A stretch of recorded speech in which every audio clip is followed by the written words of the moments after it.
Well, I wouldn't say it's come as a massive surprise, but nonetheless, I mean, what's happened in the past few months is that President Temer has gone from a fairly strong position in Congress, where he had a governing majority, to have these very serious corruption allegations come out against him.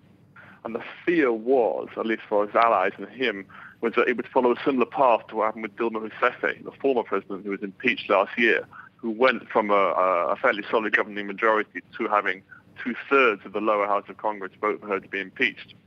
Now, Temer was facing basically the same situation, as much as he needed to avoid two-thirds of deputies voting against him, and he did that quite easily in the end. But it remains to be seen in the future whether he faces more trouble. So is he likely to be in the clear going forward? Ultimately, that remains to be seen. There are several factors that might weigh on it. Number one is the public mood in Brazil. As you said before, he's facing approval ratings of only 5%. However, although there have been some street protests tonight, he has avoided the sort of really major street protests that we saw in 2013 with millions of people on the streets, and also we saw last year when people really wanted to get the former president, Dilma Rousseff, impeached and out. He sort of avoided that.